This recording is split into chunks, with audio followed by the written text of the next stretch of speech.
आज जितने भी आज संत देख रहे हैं, जिनके भी आज नाम चल रहा है, जिनका भी सबका नाम चल रहा है आज आप देवरा बाबा देख लो वृंदावन की सीमा से बाहर है, चाहे आप पागल बाबा देख लो वृंदावन की सीमा से बाहर है, चाहे आप प्रेमानंद जी देख लो वृंदावन की सीमा से बाहर है।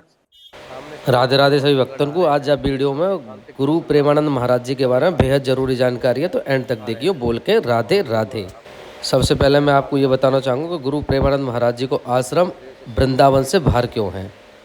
जाके ताई हम पहुँचे हैं भैया दान बिहारी जी महाराज, जो कि आपको राधा वल्लभ जी के पास में मिलेगा, और यहाँ के जो सेवाएँ थे उनसे बातचीत करेंगे या विषय के बारे में कि भैया SHO हैं, और बहुत सारी बात वो चीज़ के बारे में बताने वाले हैं कि बिहारी जी में भीड़ क्यों है रही है, और दान बिहारी जी में भीड़ क्यों ना है, और अन्य मंदिरन में भी ऐसे जो प्राचीन मंदिर हैं उनमें भीड़ कम क्यों है। चलो तो भैया बोल के नहीं है राधे राधे फटाफट से, और दान बिहारी जी के चरणन में आज अपने माथे टेक दे में, और महत्वपूर्ण विषय पे बात करेंगे आज, क्योंकि आज हमें एकांतिक वार्तालाप, एकांतिक दर्शन और टोकन वगैरह और गुरुजी के दर्शन कब रहे हैं सब समय आपको आज बताने वाला हूँ या वीडियो में। तो फटाफट से कमेंट में बोल दो राधे राधे।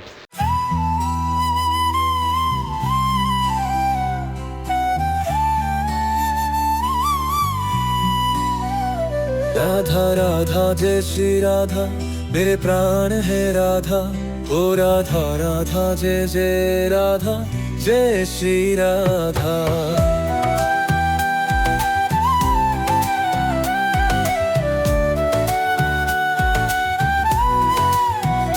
राधा राधा जय श्री राधा, मेरे प्राण है राधा।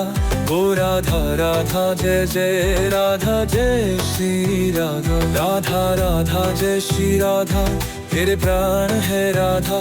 ओ राधा राधा जय जय राधा, जय श्री राधा। राधा राधा जय श्री राधा, मेरे प्राण है राधा।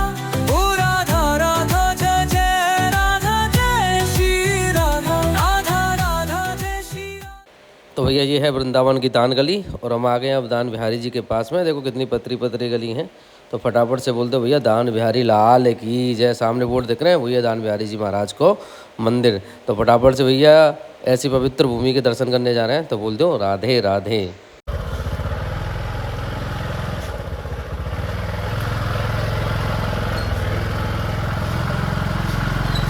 दान बिहारी जी देखो अब आप स्वयं सोचो, ठाकुर को अगर महाभारत का, उस पर गीता का ज्ञान महाभारत में आने वाली हर एक सेना में जो 18 अक्षौणी सेना है उन सबको देना होता, तो ठाकुर जी देते नहीं देते? बिल्कुल देते। उनको क्यों देना था सिर्फ अर्जुन को? अब यही चीज हम लोग नहीं समझते हैं। हम लोग भीड़ के चक्कर में भीड़ में चले जा रहे हैं, भीड़ में चले जा रहे हैं। भीड़ में चलने में भैया हो क्या रहा है? स्वयं सुंदरकांड में लिखा हुआ है, कहते कछु दुख ना घटी हुई, काहे कहो ये जानना कोई। तुम ठाकुर जी के आगे कहे जा रहे हो, हर कोई ठाकुर जी से यहाँ पे मांगने आ रहा है, हर कोई यहाँ पे ठाकुर जी से मांगने आ रहा है। कोई तो ठाकुर जी से अपना पद मांग लेगा, कोई प्रतिष्ठा मांग लेगा, कोई मान, कोई सम्मान, कोई कुछ, मतलब हर कोई यहाँ पे ठाकुर जी से कुछ ना कुछ मांगने आ रहा है। यहाँ पे कोई भी ऐसा व्यक्ति नहीं है जो ठाकुर जी से ये भी पूछ रहा हो कि सुबह ते माखन खायो, कि दूध पियो, कि चाय पी क्या नहीं पी, कि कुछ सुबह ते वैसे ही बैठा दियो का पुजारी ने तुमको, बस यूं ही मतलब ठाकुर जी तो उनको कोई मतलब नहीं है। वो चार इतने बढ़िया बढ़िया फूल लाते हैं, फोन वो आती सबसे पहले उनको मतलब नहीं है, वो अपने फोनों को चालू करके रखते हैं। बिहारी जी का दर्शन क्या, अब तुम स्वयं सोचो भैया, वो बिहारी जी ऐसी जगह पे बैठेगा जहाँ उसी के लिए कोई नहीं आता है, उस जगह पे वो स्वयं बैठेगा जहाँ उसके लिए कोई नहीं आता है, वहां सब कोई अपने लिए आता है, हर कोई अपने लिए आता है, उसके लिए वहां पे भैया कोई नहीं आता। वो क्यों बैठेगा? वो भी श्री जी को लेके। आप स्वयं सोचो, आज आप अपनी श्री जी को लेके कहीं भी जाओगे, आप ऐसी जगह पे बैठोगे जहाँ हो हल्ला हो रहा है, जहाँ आपके ऊपर ही बतासे फेंक के मार रहे हैं, आपके ऊपर ही माला फेंक के मार रहे हैं, आपके ऊपर ही नारियल फेंक के, लक्ष्मी आपके पैसे आपके ऊपर फेंक के मार रहे हैं, उस जगह पे बैठोगे आप तो किसी ऐसी जगह पे बैठोगे, बिल्कुल शांति भरी जगह, जहां आपको चार से मिलना हो वो चार आपके पास आएंगे, बिल्कुल शांति से मिलेंगे। उनको नहीं मिलना है ऐसे हो अल्लाह से भैया, वो बिल्कुल छुपे हुए हैं। वो कहते हैं ना, वो चतुर की चार वार लेते हैं, ये सबसे बड़ा चतुर है, चतुर की चार वार लेता है, इस माया जाल में फंसा देता है कि जाओ तुम वृंदावन में तो आए, क्योंकि उसको मालूम है हर किसी को, आने वाले को मुझे यहाँ पे सब कुछ देना पड़ जाएगा, तो इसीलिए वो उस माया में फंसाता है, ये मेरे पास तक तो आए नहीं, और मैं बड़ा शांति में बैठा हुआ हूँ, मुझे चार से मिलना है ना, जमुना जी के किनारे पे बुलाऊंगा उनसे वहां मिल लूंगा, मुझे नहीं मिलना है इस भीड़ से। वो नहीं मिलना है, उसने किसी से भी नहीं कहा मेरे पास मिलने आओ, क्योंकि सब ठाकुर जी से मांगने आ रहे हैं, कोई उससे कुछ देने नहीं आ रहा है, सब लेने आ रहे हैं। उसको दे क्या सकते हो, उसको आप दोगे क्या? पहले तो उसको आप अपना मन दे दो, जो मन है वो गोपी बना दो।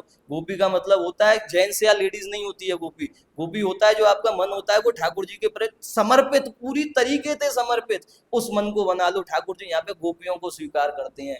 ठाकुर जी यहाँ पे ना तो किसी भगत को स्वीकार करते हैं, ना किसी सन्यासी को स्वीकार करते हैं, ना किसी तपस्वी को स्वीकार करते हैं। ठाकुर जी यहाँ पे सिर्फ और सिर्फ प्रेम को स्वीकार करते हैं, सिर्फ और सिर्फ गोपी को स्वीकार करते हैं। नहीं तो आज आप स्वयं में देख लीजिए, मैं बहुत बड़ी बात बोल रहा हूँ, इस बड़ी बात को मैं बोलूँ ना बोलूँ ये तो पता नहीं। आज जितने भी यहाँ संत देख रहे हैं, जिनके भी आज नाम चल रहा है, जिनका भी सबका नाम चल रहा है आज आप देवरा बाबा देख लो वृंदावन की सीमा से बाहर है, चाहे आप पागल बाबा देख लो वृंदावन की सीमा से बाहर है, चाहे आप प्रेमानंद जी देख लो वृंदावन की सीमा से बाहर है। परिक्रमा जहाँ लगती है उसको वृंदावन की सीमा कहते हैं, परिक्रमा के उस तरफ में प्रेमानंद जी का आश्रम है, वो वृंदावन की सीमा में नहीं है। ठाकुर जी को यहाँ पे सिर्फ और सिर्फ गोपी चाहिए, उनको कुछ नहीं चाहिए, ना ज्ञान वैराग्य, यहाँ पे ऐसे ही पड़े डोलते हैं भैया, यहाँ भक्ति बिल्कुल नहीं आता। ठाकुर जी को सिर्फ और सिर्फ गोपी चाहिए, प्रेम चाहिए। यहाँ बिल्कुल भी ठाकुर जी को आडंबर तो चाहिए नहीं, आडंबर में तो वो स्वयं फंसा देगा तुमको कि तुम फंसो, मुझसे दूर रहो। बहुत चालाक है भैया, बहुत चालाक है। एक बार प्रेम से बोलो राधा रानी सरकार की जय। देखो भैया, अभी हम जो बात कर रहे थे वो हैं दान बिहारी जी पंडित जी के सेवायत, और उन्होंने जो बताई कि भैया ठाकुर जी यहाँ पे सखी भाव को ही स्वीकार करे हैं। पहले सबसे पहले ठाकुर जी के चरण स्पर्श करो। एकमात्र यही मंदिर है जो बिहारी जी को जो चरण स्पर्श करवा में है, बाकी कोई मंदिर में आपको चरण स्पर्श ना मिलेंगे।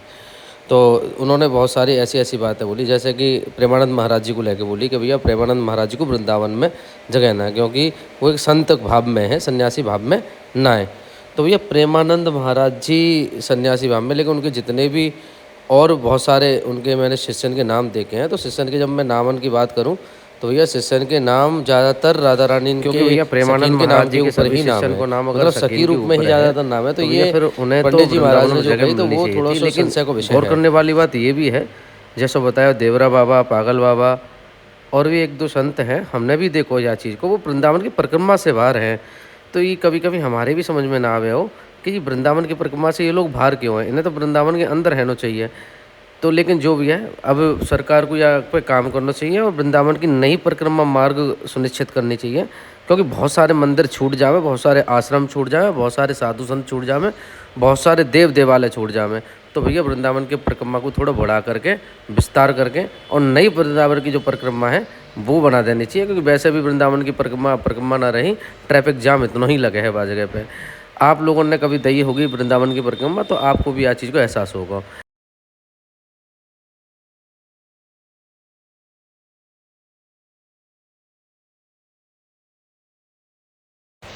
तो भैया अब बात करें प्रेमानंद महाराज जी के दर्शन कब रहे हैं, तो मैं आपको बता दूं सुबह जो ब्रह्म मुहूर्त होगा 2 बजे से 4 बजे के बीच में भैया गुरु जी के दर्शन आपको हो जाएंगे। लगभग 3 बजे गुरुदेव भगवान राधा केलीगंज के दूसरे गेट गौतम ऋषि से निकले हैं और एक लंबा चक्कर लगा के नहीं गाड़ी से फिर वापस राधा केलीगंज में ही आ जामे हैं। वहाँ के बाद में आपको बताऊँ, दिन में भैया सुबह के टाइम में कोई दर्शन ना है रहे, तो फालतू में भैया आश्रम के सामने खड़े हैवी की ज़रूरत ना है, फालतू अपना टाइम वेस्ट करो आप। दिन में दर्शन केवल एक ही दिन है इसके, वो है गुरुवार को दिन, क्योंकि गुरुवार के दिन गुरुदेव भगवान राधा केली कुंज से राधा वाटिका जामे हैं और राधा वाटिका उनके गुरु जी को आश्रम है। तो गुरुवार के दिन केवल 9 बजे आपको दर्शन है पाएंगे, तो याद रखियो बाकी के दिन ना है पाएंगे। बात करें अब एकांतिक वार्तालाप वगैरह की, तो भैया जो टोकन जो वितरण है रहे हैं उनके बारे में बता दूं। जैसे गुरुदेव भगवान 3 बजे आए, तो 3 बजे के दर्शन के बाद में भैया तुरंत ही लाइन लग जावे और लंबी लाइन लगे, तो वहाँ भैया एकांतिक दर्शन और सत्संग के टोकन बढ़ जाएँ। कब से बढ़ना शुरू हो या कोई निश्चित टाइम ना है, जैसे ही भीड़ लग जाए और आश्रम के जो सेवादार हैं वो फ्री से हों तो वो बांट दे मैं टोकन। लेकिन एकांतिक वार्तालाप के जो टोकन है भैया वो सुबह 6 बजे के करीब बंटना शुरू हो में। जैसे ही एकांतिक दर्शन और सत्संग के टोकन ख़त्म हो जाए, बाकी बाद में फिर भैया 6 बजे से टोकन फिर बाकी बंटना शुरू हो जाए और एकांतिक वार्तालाप के टोकन मिल जाए। बाकी को भैया ज़्यादातर पॉसिबिलिटी यही होगा कि एकांतिक वार्तालाप के जो टोकन है वो लिमिटेड है और बहुत कम लोगों ने मिल पाए हैं, तो एकांतिक दर्शन के टोकन की संख्या शायद इन लोगों ने बढ़ा दी है, तो वो आपको सुलभ भी है जाएगा। और बाकी को मुझे लगे कि सब चीज़ की जानकारी दे दी है। और भैया यह चैनल के माध्यम से गुरुदेव भगवान के बारे में आप डेली जानकारी ले रहे हैं, तो भैया फटाफट से सब्सक्राइब कर दो। अगर सब्सक्राइब कर रखो तो वीडियो को लाइक करो, शेयर करो और कमेंट सेक्शन में जा कर के भैया लिख दो राधे राधे।